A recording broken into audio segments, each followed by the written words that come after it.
Hi guys! So tingnan po natin ano ipapakita ngayon sa love reading ng collective.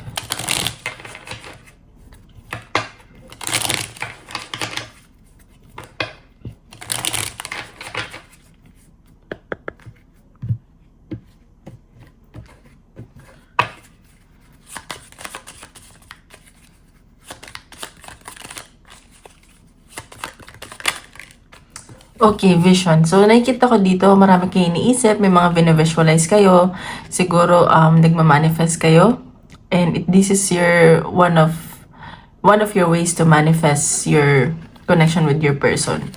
Ayan, so meron ditong perspective, marami kayong pangarap. And sa nakikita ko, kung may kakonek kayo ngayon, devoted kayo sa isa. Or ikaw tong very devoted, medyo, yung isa sa inyo medyo distant, ganyan. And sa nakikita ko, yung iba dito, may pinaprepare kayong surprise sa person nyo. Nagiging creative or artistic kayo, ganyan. So, tingnan pa natin. The reading ng collective. Guys, paalala nga, hindi po lahat ay makaka-resonate, so take what resonate and leave what doesn't. And don't forget to hit like and subscribe para po updated kayo sa videos na i-upload ko. And sa mga gusto mong pa-private reading, message lang ako sa Facebook or Instagram, nasa description box below, okay? Okay. Love reading ng collective.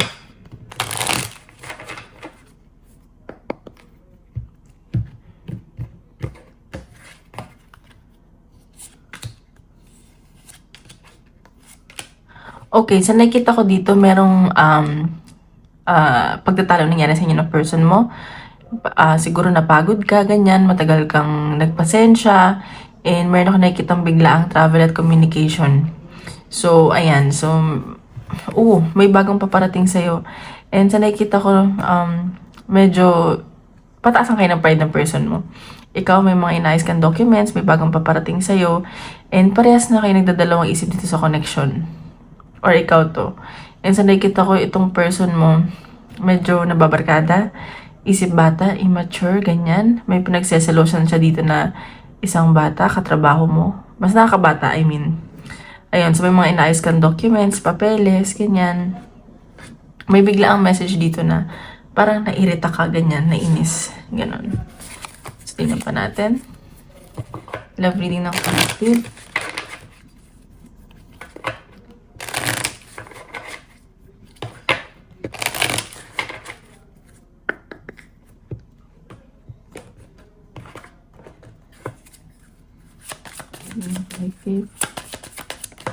Oops. Okay, meron ditong, may nakikita akong, ito sa trabaho to.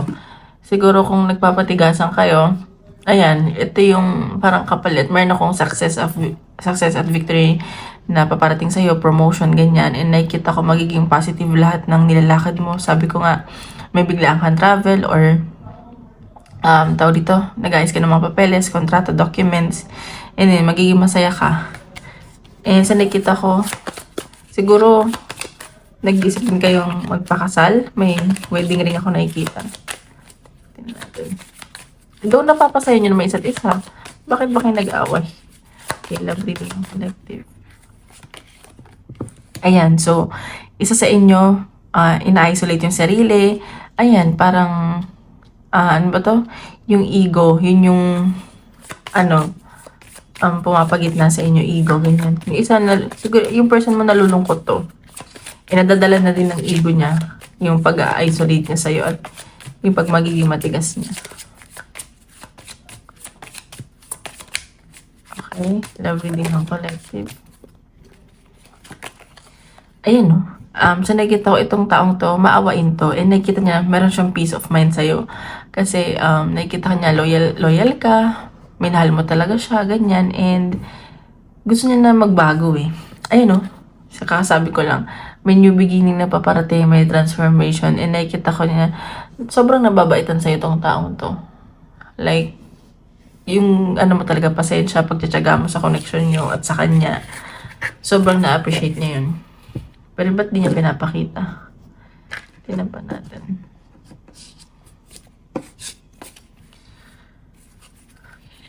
Hindi na ako.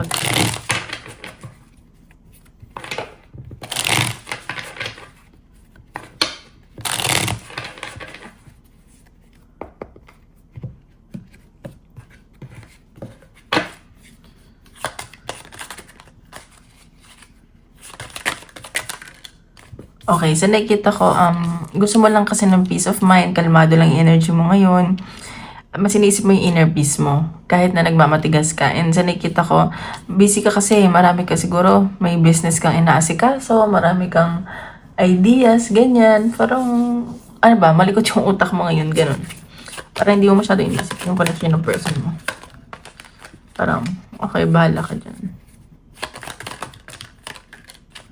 Ayan, so, itong person na to, nalulungkot siya na kasi feeling niya nawawala ka na sa kanya.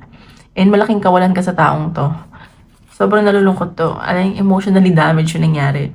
Ayan, pero ikaw din, makalang. And sa nakita ko, magkikita pa kayo to. I mean, magkikita kayo, magkakasama kayo, siguro magkatrabaho kayo. Or focus ka sa work. Ayan no, may victory. Meron talagang success na paparating sa'yo, promotion, ganyan. May achievement dito. Siguro bibili ka ng bahay, and magsa-self-love ka sa ngayon. And may nakita akong regalong paparating sa'yo. Baka makatanggap ka ng regalo galing sa person mo. Okay, so tinan pa natin. Magpakita sa connection niya ng person. Ano to?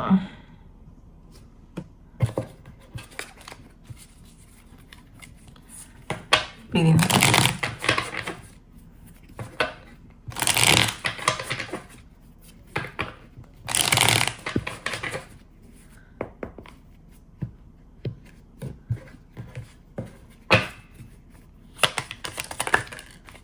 Ayan, so may pag-aantay. And siguro magkalayo ka ng person mo. Ayan o, nag-aantay lang tong person mo. Pag-aantayan kayo. Magkabilang mundo kayo siguro. Ayan, so ayan, may success talaga ako nakikita. And may new beginning sa connection nyo. Baka nag-aantay lang tong taong to. And mag-offer to sa'yo ng new beginning. Yung pang long term. Ayan no, may pag-travel talaga. May movement. Siguro magta-travel kayo for work. And parang nag-move forward ka na din. Parang ayaw mo na ng gulo, ayaw mo na ng away. Gusto mo na, iniwan mo na yung mga negative from the past, ganyan. Ayan no. Magiging masaya kayo dito. Oh, baka may na-complete na sa cycle ninyo. And sa nakita ko itong taong tahimik lang pero very passionate to sa'yo. Marami lang siguro marami siya nakakausap, choices, pero nakikita ko na magiging masaya kayo dito. Ayan, so may celebration ako nakikita, pero kahit magkita kayo, parang may lalayo na isa. Ano ba yan? Tingnan natin ano na-feel at intention niya sa'yo. Feelings and attention niya sa'yo.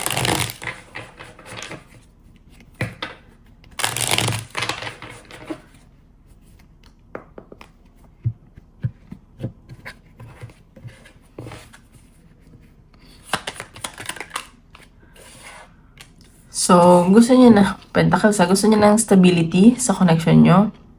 And sa nakikita ko, gusto niyang mag-offer unti-unti, gusto niya maging generous. Siguro nga bibigyan ka niya ng regalo or time, effort, and gusto niya magbigayan kayong dalawa. Yun yung nafe-feel niya. Kung ano yung bibigyan sa kanya, yung gagawin niya. Kung ano yung gagawin niya, yun yung gagawin mo dapat. Ganun. Anong feeling sa'yo? Obsessed tong taong to sa'yo. Yun yung toxic dito sa connection nyo. Obsessed siya. And parang ayaw kanya nakikita na may kasamang iba, kahit friends, ganyan. Ay, toxic to girl or boy. Ayan, so may nakita kong obsession and possessiveness, which is hindi tama. And sa nakita ko, nag-iisip tong i-message ka, and nagbabackread siya, may pinag-aaralan siya dito, kung paano kanya i-message, ganyan. Ayan, so nasasaktan tong taong to. And nasasaktan siya sa mga nababasa niya. Siguro hindi ka na ganun tulad ng dati. Ganyan, nagbago ka na. So, walang sasaktan to. And iba dito, involved sa third party.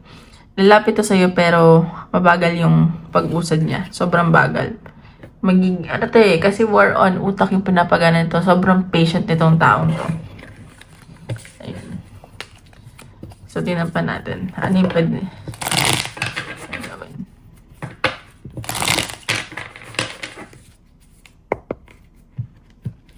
Pwede niya.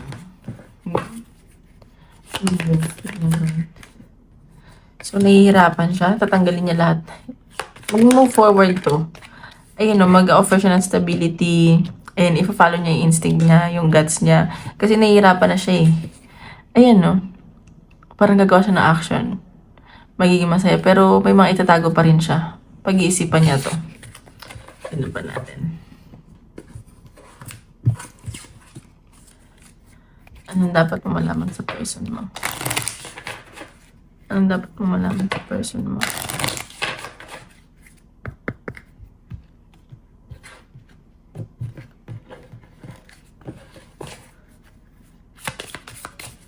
Ano dapat mo malaman sa person mo? Gambling. So, baka, ayan, may bisyo yung person mo. Nagsusugal sa casino, ganyan. Baka tinatago niya lang sa'yo. Hindi niya sinasabi. Dapat mo malaman sa person mo. Date night. So, ayan, maglayaya to na lumabas kayo, mag-date kayo, pag nakita kayo, ganyan. Dadaanin ka na naman sa charisma. So, nasa sa'yo yung desisyon. Ang dapat mo naman. Ay! Wait lang. Ang dami.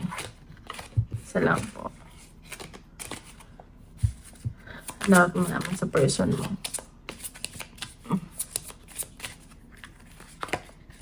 Love spell. So, ayan, minamanifest ka nito. Not necessarily nila-love spell ka. So, minamanifest ka niya, pinagdadasal ka niya. Or yung iba, kung naniniwala sa love spell, ayan. So, this is not the right time daw. Open up your heart. So, wag mo i-ano yung sarili mo dito sa taong to. Huwag ka matakot kumilala ng iba. Ganon. Tingnan pa natin.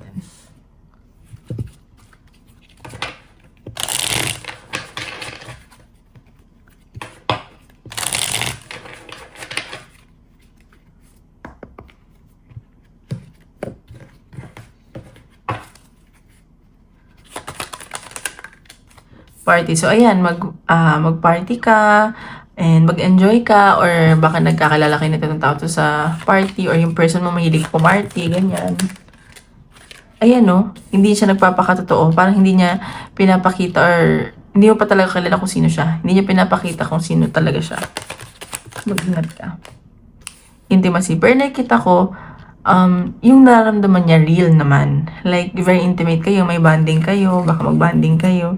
Pero mag-ingat ka lang kasi may tendency na mag-cheat to sa'yo kahit na ikasal kayo. Though attracted to, like, magnetic yung ikaw sa kanya. So, ayun lang. Parang ganun. Gets nyo yun? May feelings, may saya, may intimacy, pero may tendency talaga siya mag-cheat, ganyan. Pero ayaw ka naman yung pakawalan. Oh my God. Baka karmic relationship kayo. Okay, message ng person kayo.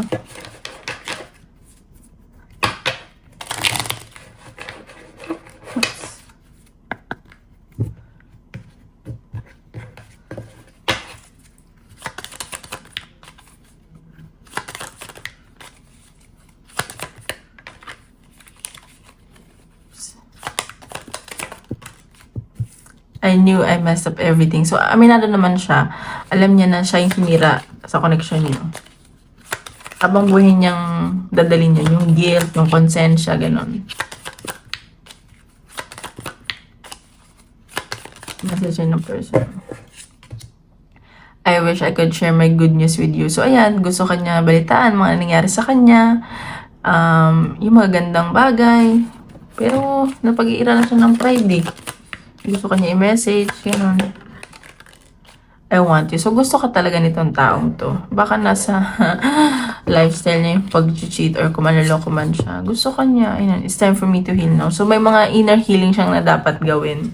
Siguro, kaya siya ganyan. So, may kailangan siyang matuto. So, nasa sa'yo yung decision kung, tawag dito, kung iaano mo siya. So, tingnan natin. Ano yung possible outcome ng connection nyo? Possible outcome ng connection nyo.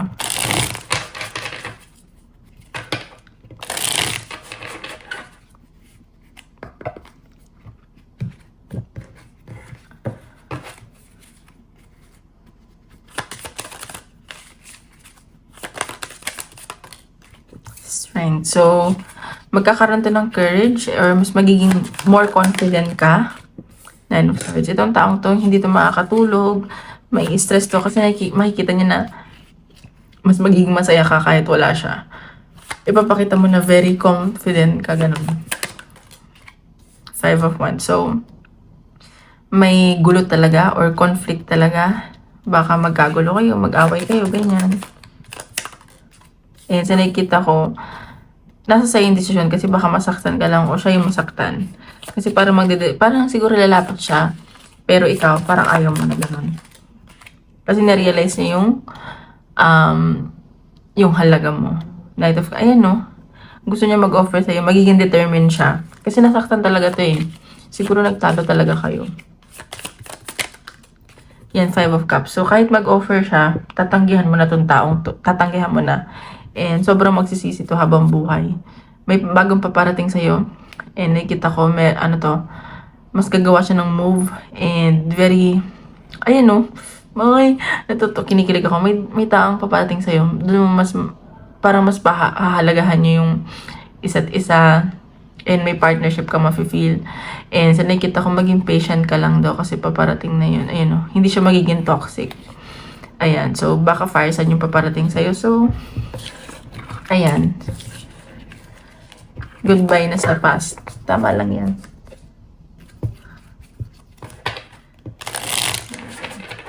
Message ng universe.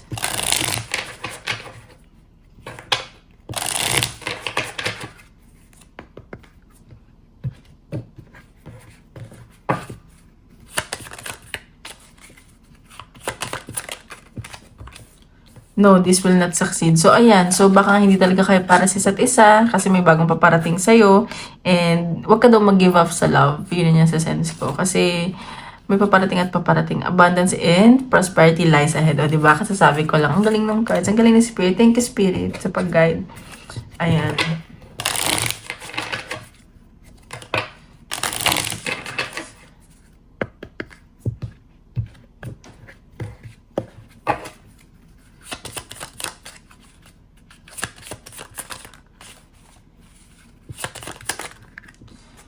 It's not aligned with your values and purpose. So, baka nga hindi talaga compatible yung values nyo. May mga differences kayong dalawa. Kaya baka hindi kayo nagkakasundo. There are other opportunities that are better suited for you. Ayan. So, nakakatuwa naman kasi hindi ibig sabihin na hindi nag-work out yung relationship mo ng taong mahal mo. It doesn't mean na we are all not deserving. Lahat naman tayo deserving. Meron at meron talagang para sa atin. Doon ako naniniwala. Kaya huwag kayong maging bitter. Kasi deserve naman lahat ng tao. Deserving lahat ng tao. It's just maybe hindi kayo compatible. Ganon. Ganon yung ko sa buhay. Kasi magkaiba yung values nyo. Marami kayong differences. Alam mo yun. And lahat ng taong paparating sa buhay natin ay lesson or blessing. Yan. Advice ni universe. Take control of your own narrative. So, ayan. Ikaw daw nagsusulat ng buhay mo. Ikaw ang gumagawa ng buhay mo. Nasa sayo yan kung magiging masaya ka, malungkot, or magdidwell ka lang sa mga negative sa buhay. Ganyan. Tingnan natin, isip ka ng tanong, tingnan natin kung nasasagot ng universe.